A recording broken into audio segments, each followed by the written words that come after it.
Broadcasting from Now Media Network's headquarters in Houston, this is Purple Politics, hosted by political expert and commentator Alina Gonzalez-Dockery. Join us to discuss the most important issues affecting our nation with fresh, balanced, and objective discussion on the first bilingual media network in the United States. Purple Politics starts right now. Good evening and welcome to Purple Politics. I am your hostess, Alina Gonzalez-Dockery, and we are here to discuss all things United States politics as well as an international news opportunity. I will be joined later on by Sergio Sarmiento, who is a journalist and author, and we will be discussing the presidential elections in Mexico. So our neighbors to the south will be holding their presidential elections as we hold ours in 2024. But first, let's focus on Washington, D.C. and the troubles Biden may be hiding very well. In that, we currently have an indictment of his son, Hunter Biden, for felonious gun possession for lying on his application while he was actively using drugs. We also have the Republican House starting their impeachment inquiries. Now, this is not an impeachment trial. This is the inquiry. So we are going to be looking into that. And Biden still has very, very low approval ratings, which is affecting the Democratic electorate, the common electoral voter of the Democratic Party versus the leadership, who is totally 100% behind his reelection. And let's not forget, Biden does not get any younger. He is at his prime of 81, and we are potentially looking at a Democratic primary candidate that will be 82 years old when he reaches inauguration, if he is to be reelected. So let's get started. First and foremost, Biden is hosting the United Nations this week in New York City, where he did appear for his third time as president to reflect a very strong, sturdy leadership and to ensure that the United States is a global leader. His primary focus of the United Nations speech was to continue its support of the Ukrainian war, the war that is preventing Russia from being able to go, as some fear, into other countries. It is also a plea to the other countries that are not as active or proactive in their, emissions and globalization of the environmental effects of their industries. So what are the implications of Biden's appearance before the United Nations? Well, first and foremost, many of the leaders have expressed a continuing gratitude for Biden's leadership, for his steadfast support of the global efforts for the environment, as well as being a good steward and partner with other countries in support of the Ukrainian war. However, the global leaders are also very wary and concerned about what is going to happen with this most upcoming campaign. Are they going to be seeing a return of Donald Trump? And part of the concern is that Donald Trump was very much a nationalist. He was America first and then the globe. However, he did, during President Trump's tenure, had achieved historic peace treaties, to include the Abraham Accords and such. But it is a tenuous tightrope that Biden is walking, because at the same time that he is appearing very strong or stoic in his global partnerships and support, back home, he is not receiving the same type of support. to the point that our current DNC and Democratic leaders have steadfastly stated that they are behind 100% Biden, that they support his reelection, that they feel very strongly he is the candidate that can defeat Trump again. But his approval ratings are 40% or less, and his Democratic primary voters all wish to have a younger, more youthful, vibrant candidate, to the point that even very strong Democratic strategists and loyalists in the past are now questioning whether the Democratic Party should be placing all of their eggs in the Biden basket. That to say, like Mitt Romney, who recently announced that he was not going for re-election, stated that it is time for the next generation to come into power. It is time that for an America to go forward in the future, that we do elect and have more youthful, younger generations to affect that change. And so not only is President Biden dealing with the fact that his own party, in essence, the very people that he claims to represent and know so well, do not wish or question, I should say, question whether he should be running for re-election. He is now looking at a congressional impeachment inquiry as to the dealings he had with his son's, Hunter Biden's, business, whether the Biden family's acceptance of money from China, Ukraine, and other resources have effectively given opportunities for companies in other countries to have a direct line to then Vice President Biden under the Obama era, but even our current president. These are some serious questions. Some will say that there is no evidence of wrongdoing. However, the testimony from many of the whistleblowers of the IRS to state that the inquiries and investigations into Hunter Biden's business dealings have not been on the up and up. The questions that the Department of Justice has been weaponized to go after Biden's political enemies, if you will, to add a little drama, more specifically the DOJ's actions against Trump, the 2 federal indictments, plus we have 2 state indictments, and all have come in within a few months of each other. Ironically, that falls within the primary election. And if, Trump does win the Republican primary or is deemed to even qualify for it, that he may very well be dealing with some criminal litigation, criminal trials during the campaign, the thrust of the campaign for the national election. So these are all serious questions that must be answered and looked into. And for some to say that this is just political backlash, that the Republican-controlled House is going after Biden because of the indictments of Trump, let us not forget that under Pelosi, she didn't even bother with an inquiry. She went straight to an impeachment trial on fictitious Russian inclusion, which has now been found that was a lie fabricated by the Hillary Clinton campaign.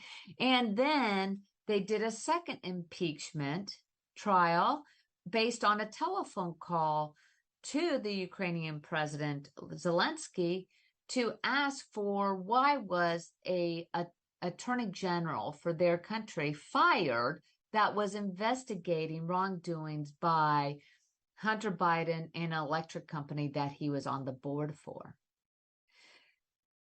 With all of this turmoil, President Biden still holds fast to belief that there is nothing that he has done wrong. He continues to support and love his only living son, but is not stepping in to interfere with the indictments that have currently come down against Hunter and the expectation that more will follow for tax evasion and such.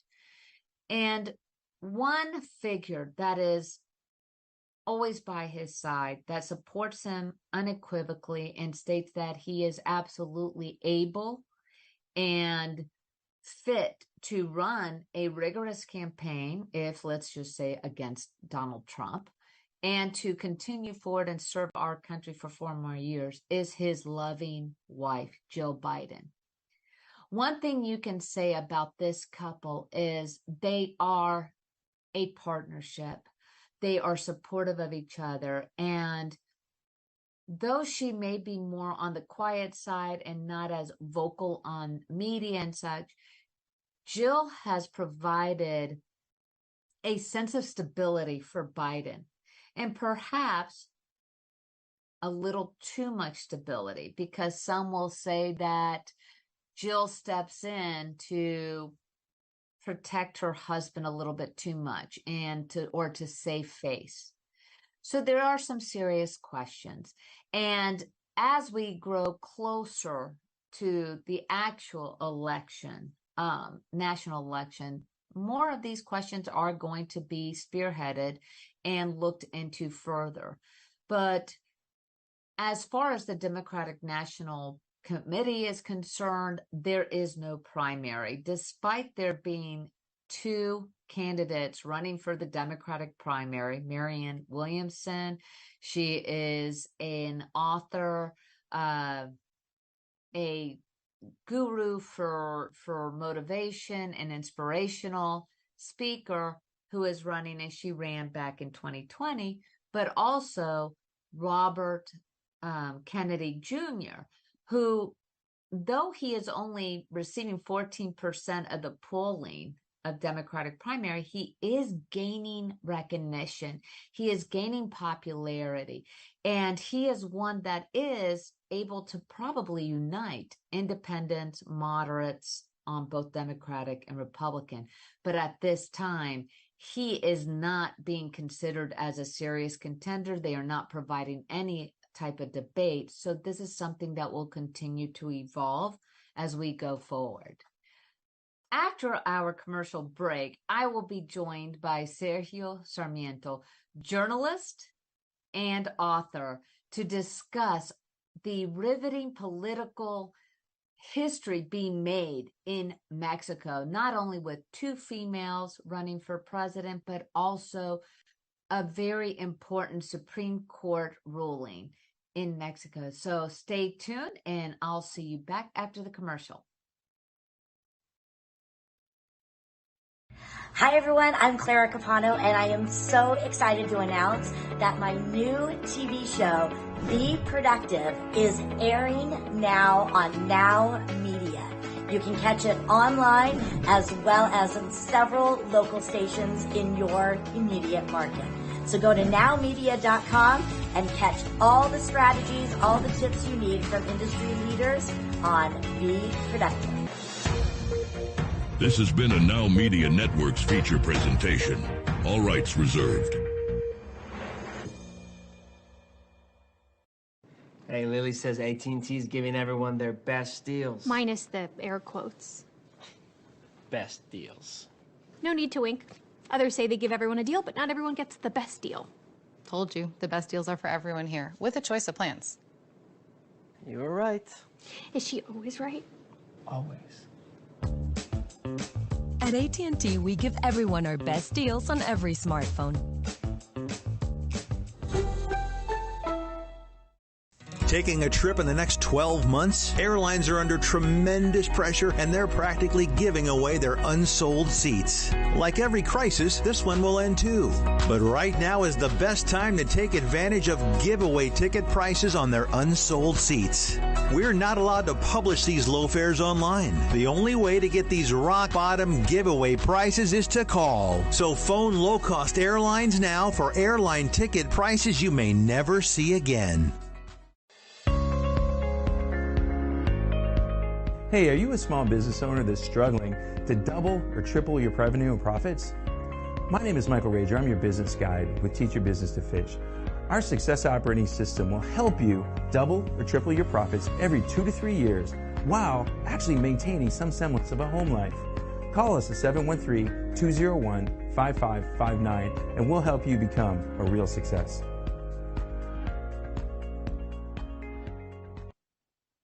Hello and welcome back to Purple Politics. I am your hostess, Alina Gonzalez Dockery, and I am absolutely privileged to have a very special guest today, Sergio Sarmiento, journalist, author, and a key journalistic responder in Mexico. And here he is to provide us much insight in the historic Mexican political climate, with not only the presidential election that is occurring today, but also with the latest Mexican Supreme Court ruling. So welcome, Sergio, to Purple Politics. Alina, it's a privilege to speak with you and with your audience. Well, as I alluded, there's a lot of firsts happening in Mexico. Let's start with the September 6th Mexican Supreme Court ruling that decriminalized abortions in certain states of Mexico, but also opened up the reproductive rights of women to the federal clinics. Can you give us a little bit more of a background as to how this impactful decision has been embraced or opposed in Mexico? Well, the decision is very important, although it is still a very limited decision. What the Supreme Court has done is overthrow a previous decision by a district court that had considered abortion legislation, federal abortion legislation, constitutional. The Supreme Court has decided by a divided vote that abortion is a legal right for women, and at this moment, that ruling only applies to the federal legislation.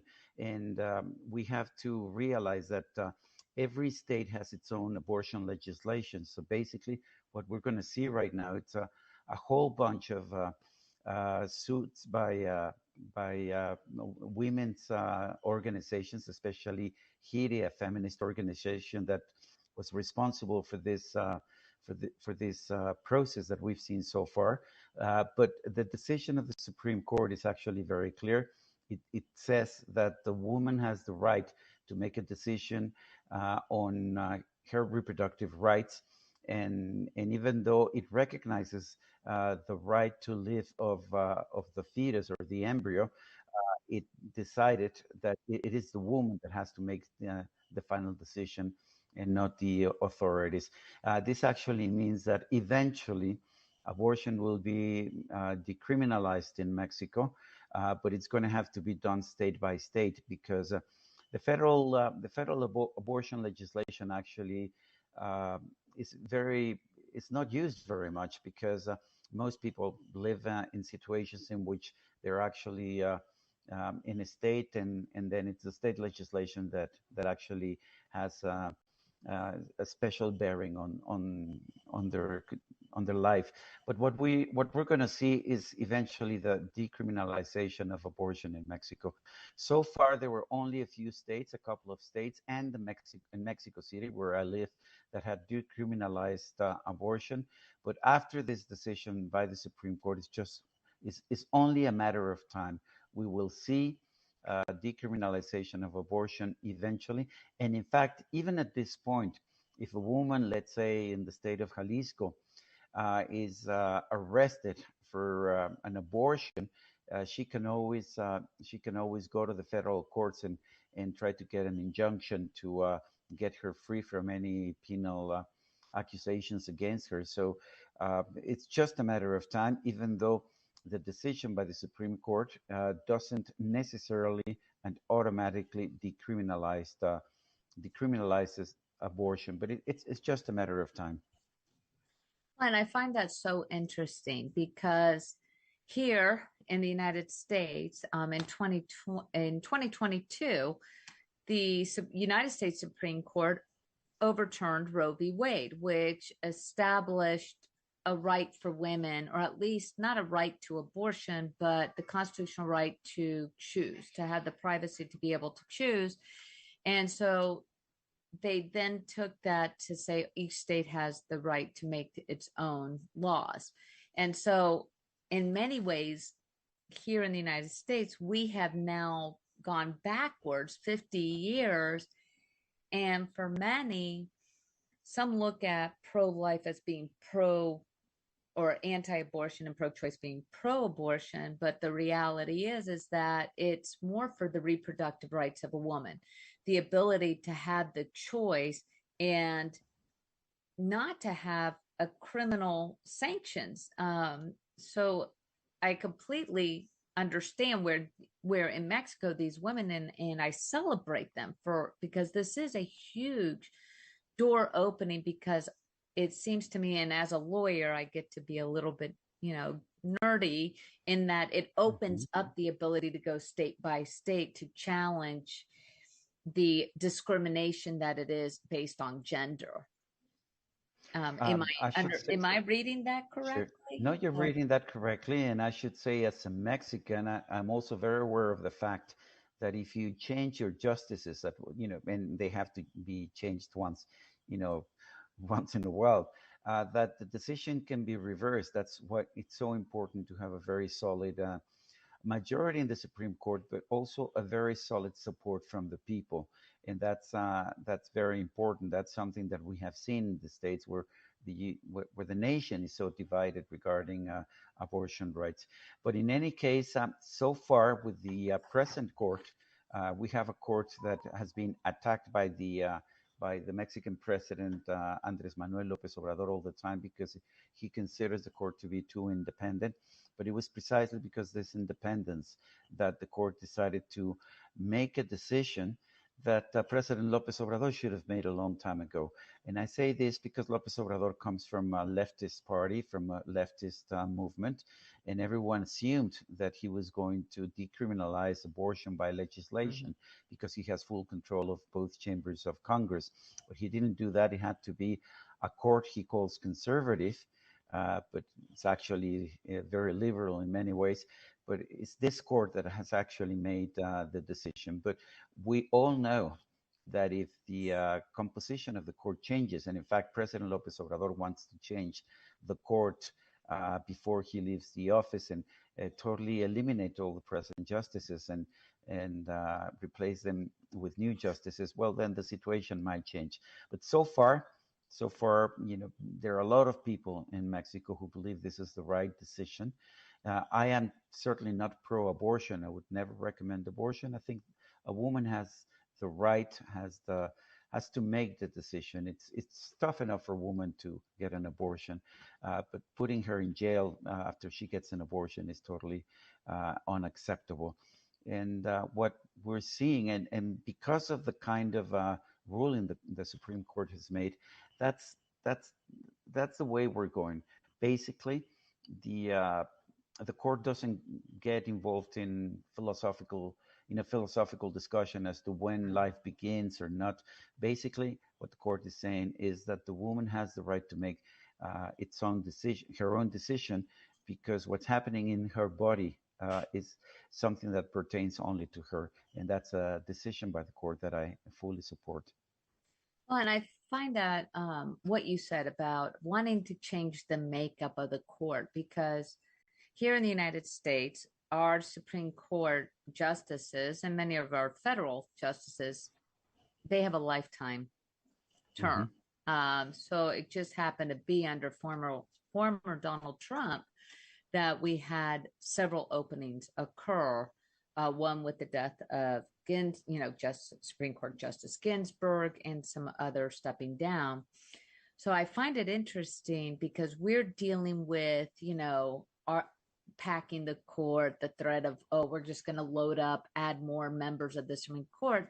So I'm curious, how would Mexico's president be able to change a whole entire Supreme Court justices? Well, basically, first of all, our justices stay in office for 15 years, and then they have to, they pass on to retirement.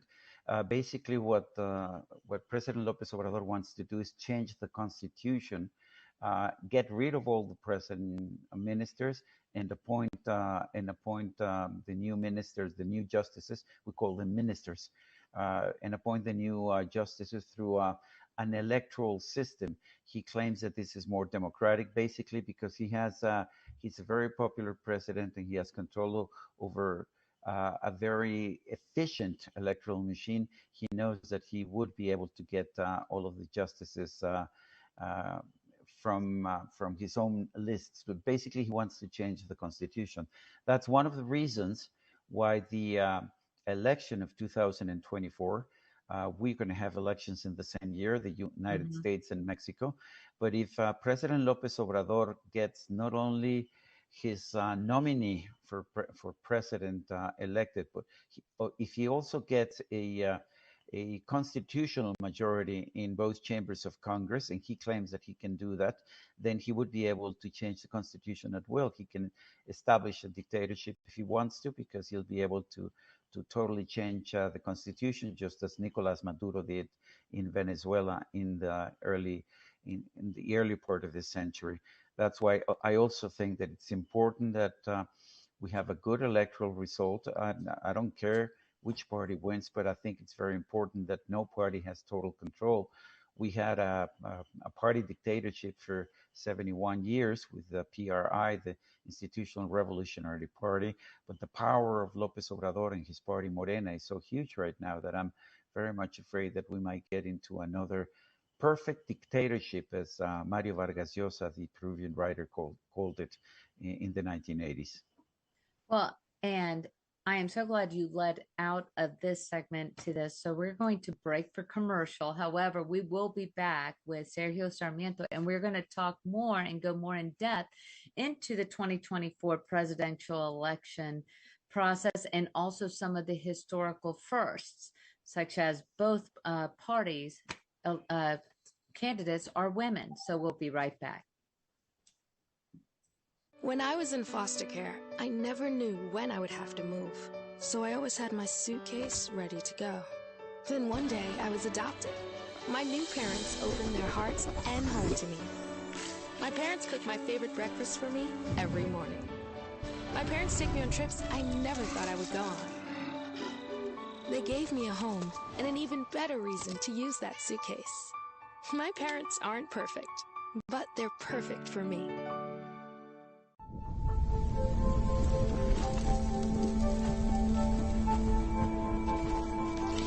Eva Marie smoked 12,000 packs of cigarettes over 15 years.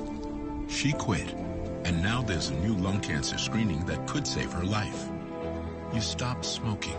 Now start screening. No matter how much you smoked, early detection could save you. Talk to your doctor or learn more at savedbythescan.org.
Hey, Lily says AT&T is giving everyone their best deals. Minus the air quotes.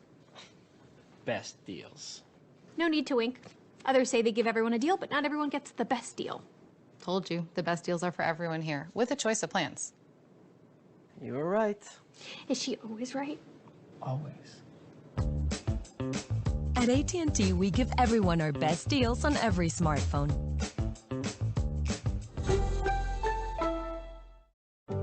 My biggest fear in the middle of my addiction was that I would never be able to get over it and that my kids wouldn't have a father. I started thinking, you know what? This isn't my story. For the longest time, fear held me back from ultimately being who I wanted to. I had to become a better man to be a better father. It's important to me that my kids are empowered and truly believe that if they can think it, they can do it.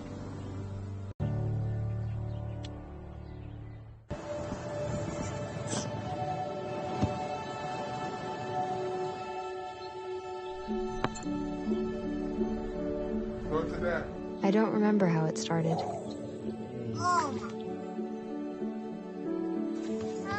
Our back and forth. Victory. Fumble. Repeat. It always came back.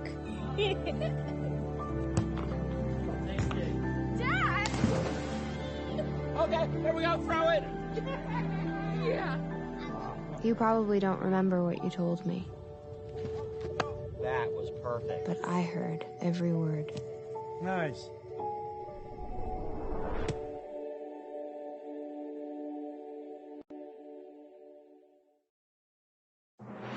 The best bilingual news, business talk, and technology content 24 hours a day, 7 days a week. You are watching Now Media Television, the first bilingual media network in the United States. Welcome back to Purple Politics, and I am your hostess, Alina Gonzalez-Dockery, and I am joined by Sergio Sarmiento, journalist and author.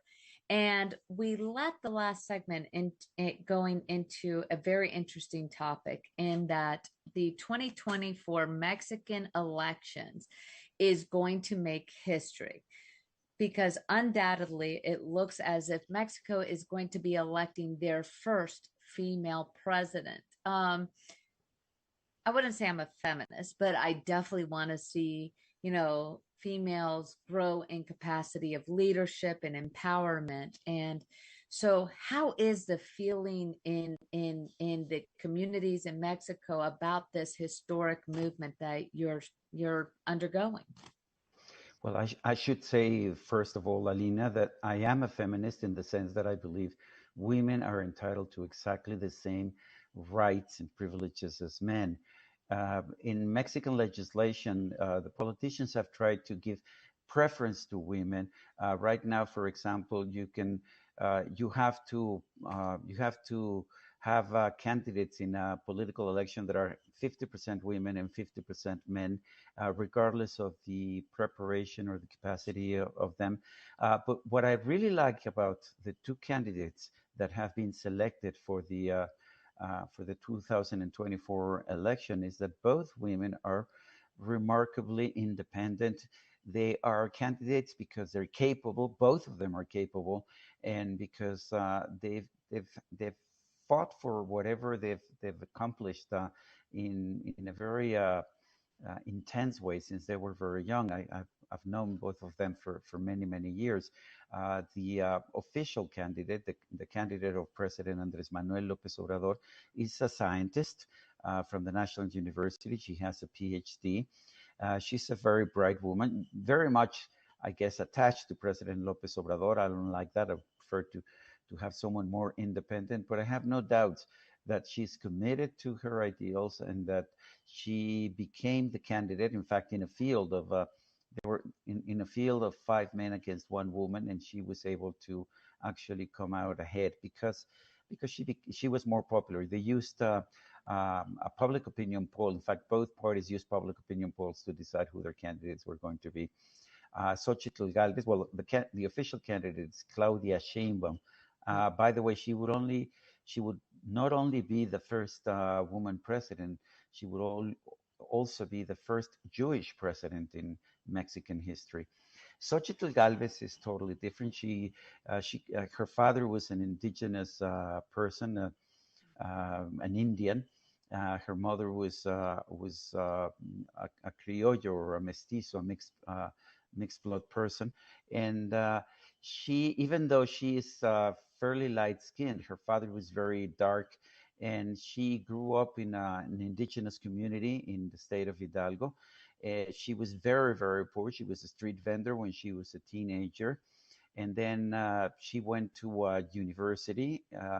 She went to the National University just as Claudia did, which is a free university. She was very good at university. She's an engineer. And then she set up a company that built intelligent buildings and high technology equipment. I met her in the year 2000 in the World Economic Forum in Davos. She was selected as one of the young global leaders of that year, and she was remarkable in her 20s, already with a company of her own. And she actually got into politics almost in a serendipitous manner.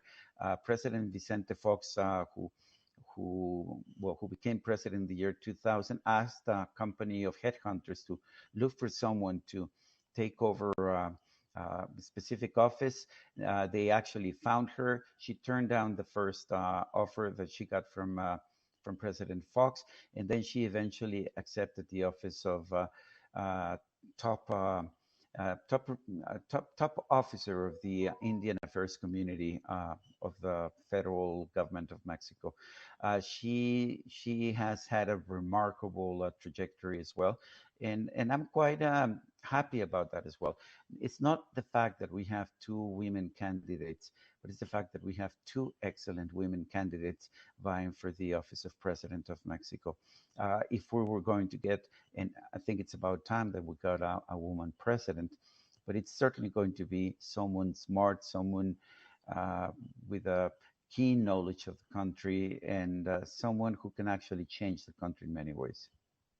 Well, I know that it has been 65 years since women were allowed to cast their first vote, and that was in 1958. So to come on the heels of 65th anniversary of women's right to vote in Mexico, and then also with the Political Electoral Reform Act that was passed in 2014, which really was what catapulted very capable, empowered women to be in Congress and cabinet seats, and you had that plurality, excuse me, I can't say that word very well, of genders. But to have two candidates such as Claudia Sheinbaum and Xochitl Galvez. Okay, Xochitl. we were. That's a Nahuatl. That's candidate Galvez. Yes. But she's with the Broad Front for Mexico party. To me, it's just empowering to see women that are capable, smart, driven, and such an important example for women of all ages, but even young girls, as we're starting to see girls having more ability to follow their dreams and pursue them. I mean, here in the United States, we celebrated our first female vice president, and Kamala Harris, just last year. I mean, I remember it was, I believe, in the election of 1984, where Geraldine Ferraro, and I was a young girl, was picked to be a running mate for vice president. And that was the first time. So to me, it's something to be very celebrating the advancements, and it's not just because of what chromosome we are or that we are female. It is to see smart, intelligent, aspirational women achieving great things. Even like and I know just a little bit of what I've read on the two candidates, but even PhD, engineer, former mayor of Mexico City, and politicians, those are things to be celebrated. And how is the theme is machismo, the machismo personification of Mexico changing now to more feminista? Well, there's always been macho Mexican males, just as there are, macho Texans males. I've seen many of them. I'm going to disagree with you on one thing. The 2014 legislation did create gender quotas for women.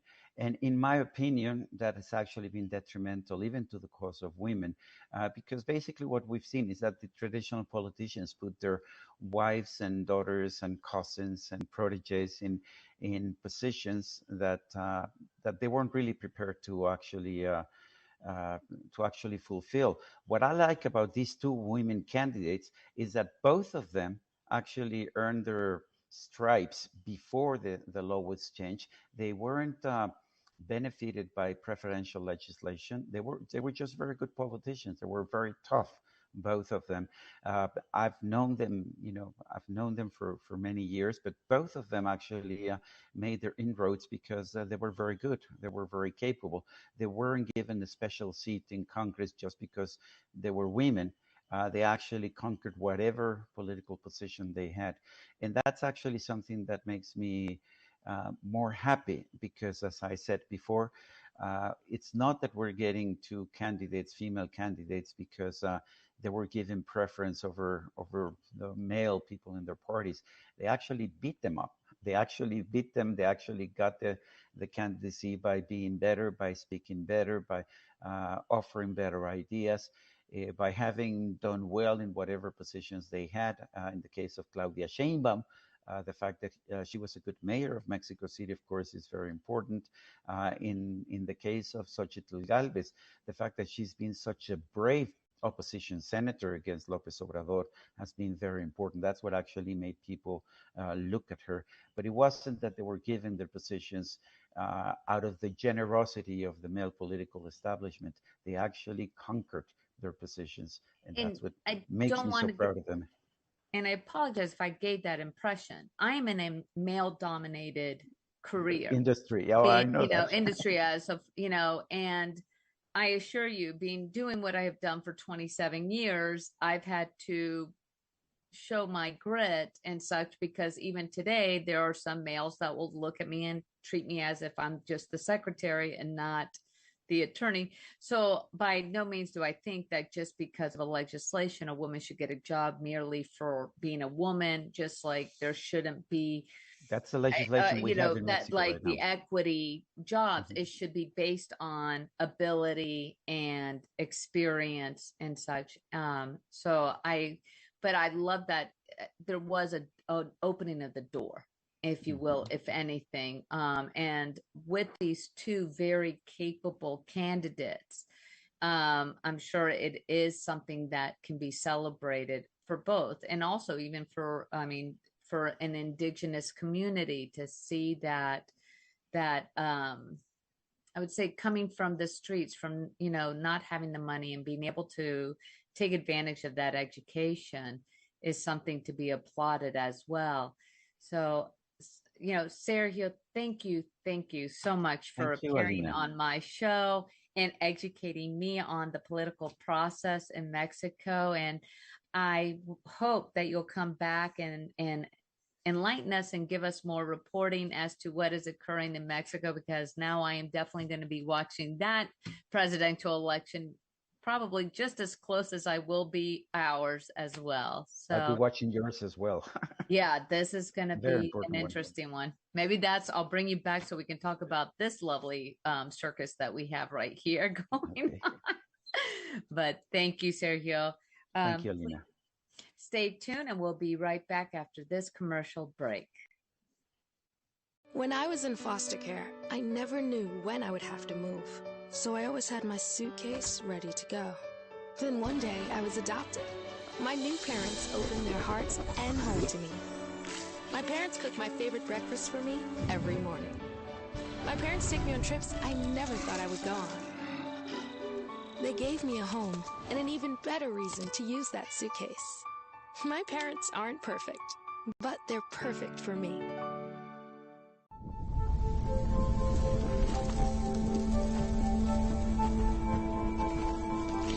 Eva Marie smoked 12,000 packs of cigarettes over 15 years.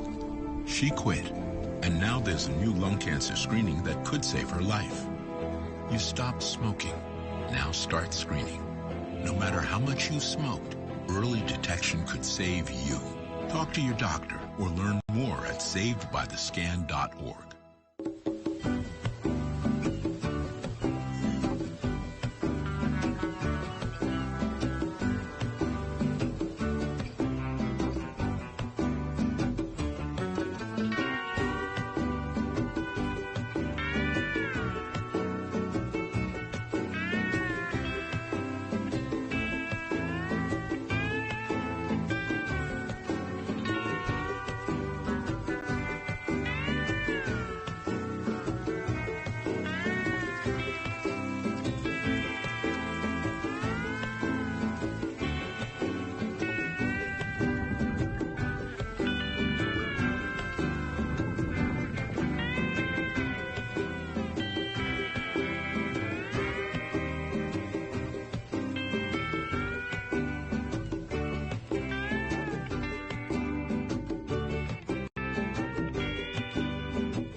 Hey, Lily says AT&T's giving everyone their best deals. Minus the air quotes. Best deals. No need to wink. Others say they give everyone a deal, but not everyone gets the best deal. Told you, the best deals are for everyone here, with a choice of plans. You were right. Is she always right? Always. At AT&T, we give everyone our best deals on every smartphone.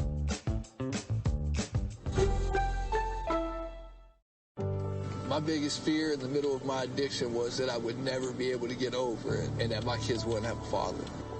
I started thinking, you know what? This isn't my story. For the longest time, fear held me back from ultimately being who I wanted to.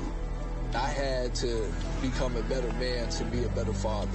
It's important to me that my kids are empowered and truly believe that if they can think it, they can do it.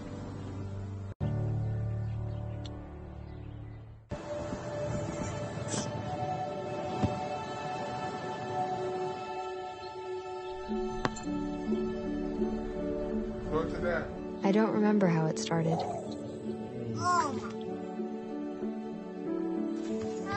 Our back and forth. Victory. Fumble. Repeat. It always came back. Dad! Okay, here we go, throw it! Yeah. You probably don't remember what you told me, That was perfect. but I heard every word. Nice.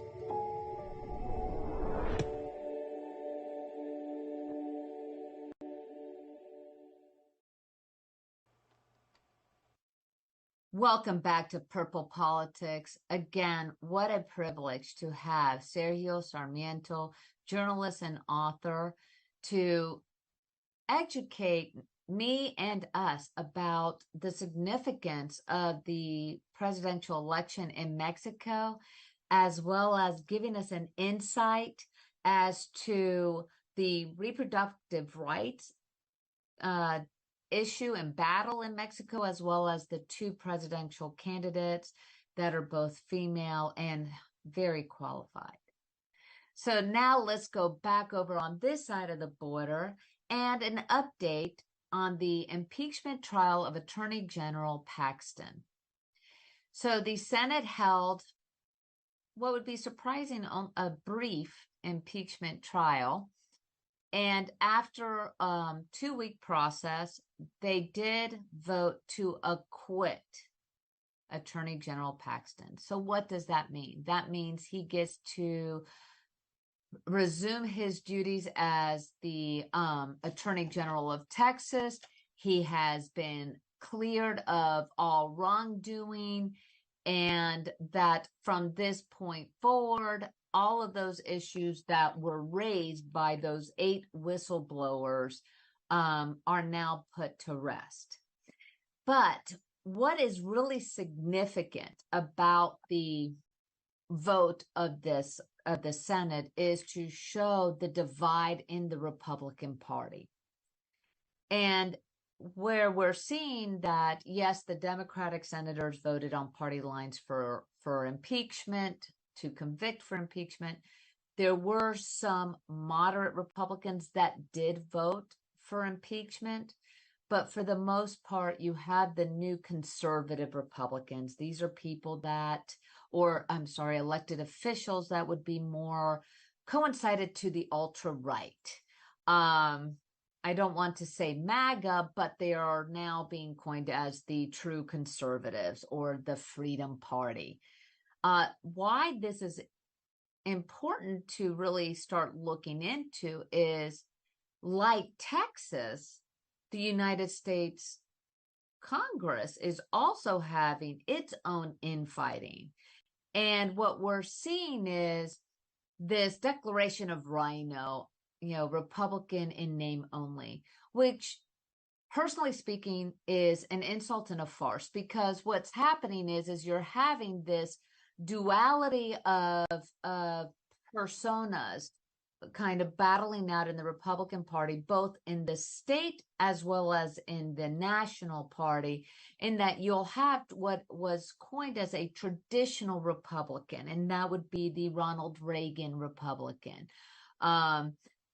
Conservative on fiscal policies, less government, strong army, but typically wanting to keep the camel's nose, if you will, the government's nose out of your personal business, to the ultra-right conservative movement that has gone even further than the Tea Party, and that they are absolutely showing their force to have stricter cuts to spending and pushing forward an agenda that is definitely more extreme than what would be the typical traditional Republican. And the reason why we're seeing this dichotomy is Texas this trial really showed it even more so, because what you have is a Republican-led House of Legislatures went ahead and voted to impeach. And that's what brought it to the Senate. And the Senate held its trials. But there were already 7 key senators that outright wanted to dismiss the impeachment trial and dismiss any of the allegations without hearing against Attorney General Paxton. These same legislatures and senators were able to bully in a way, but coax the other Republicans to vote for an impeachment. So what does this say for the Republican Party in Texas? You're starting to see a power shift. You're starting to see a little bit of a battle going on to what is happening to the moderate Republican or the traditional Republican versus this ultra-conservative Republican. And like Texas, this same battle is being seen in the House of Representatives in Congress. House Speaker McCarthy is having an extreme problem now. McCarthy has now found that there are 7 conservative Republicans that are blocking even the ability to bring spending bills up for debate. More specifically, recently, the military expense bill was brought forward to see if we could even bring it to the floor for debate. This is not even for a vote. We're talking just to bring it onto the floor so that it can be openly debated, discussed, potential negotiations, but it could not even be brought to the floor because 7 conservative Freedom PAC representatives have blocked that, and they pledged to block even more so. Well, what does this tell us? This tells us that House Speaker McCarthy is on a bubble, and his bubble of being able to continue to lead is in serious question. And in fact, some are even looking at a possible ouster of the Republican Speaker of the House. See, McCarthy would be deemed as a traditional Republican. He believes in the ability to balance the equities and do what is right for the party, but as well as the nation. And some say that with this power struggle, what we're looking towards is that he might be better off actually trying to get a bipartisan agreement on the other side. Because the bottom line is that with especially military spending, which are the salaries, increasing of their benefits, things like that of our volunteer military forces, that's usually a very easy bipartisan expenditures. So will he actually go and be a true leader and build consensus? We are going to see. Now, let's just flip to what we all love to talk about, Trump.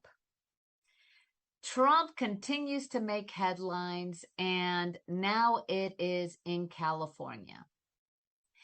8 state delegates, 1 senator, 7 representatives of the California legislature has asked the courts to determine whether or not Donald Trump is eligible to be included on the ticket, on the ballot for the primaries. Again, this is the continuing debate and constitutional education that we're all going to be thrust into, in that, does the 14th Amendment, Section 3, prevent Donald Trump from being able to run for election? So basically, just a reminder. So Section 3 of the 14th Amendment states that anyone who is insurrectionist or has caused attempts to overthrow the government cannot run for elected position. Now, this was created after the Civil War. And there have been some debates among legal scholars, some very high pundits, saying that 14th Amendment absolutely applies and the Don cannot run. However, some have now been backpedaling, saying, well, wait a minute, he may not be held under this 14th Amendment, because the 14th Amendment, specifically this section, goes to elected officials in Congress, legislature, or appointees. So the question is the president not part of that elected official? Now, what is really good about this push for the court ruling is this will then force the appellate process. It will force this to go before the United States Supreme Court. Now, some will say that because during his presidential tenure, Donald Trump was able to appoint 3 of the U.S. Supreme Court justices, that it may be a foregone conclusion that they will basically state that, yes, he can run. However, the constitutional issues that are going to be debated and going before our courts is really, this is stare decisis, what we call first appearance. So this is going to be, for some of us that are lawyers or legal scholars, a rather exciting time to see this. But what it really does is put the big question mark. What if someone who currently is 47-point favorite as a primary in the Republican primary, what happens if he is disqualified? No, we haven't even gotten to the indictments. There hasn't even been criminal proceedings. There's going to be a lot going on. And especially as we are 4 months out from the Iowa primary, how is this going to turn? So make sure to tune back next week with more on Purple Politics, because we are really starting to just gear up. Things are getting interesting, both on the Biden aspect, Trump, and as well as the primary candidates in the Republican Party. I am your hostess, Alina Gonzalez-Dockery. Thank you for tuning in to another episode of Purple Politics, and I will see you next week. This has been a Now Media Networks feature presentation. All rights reserved.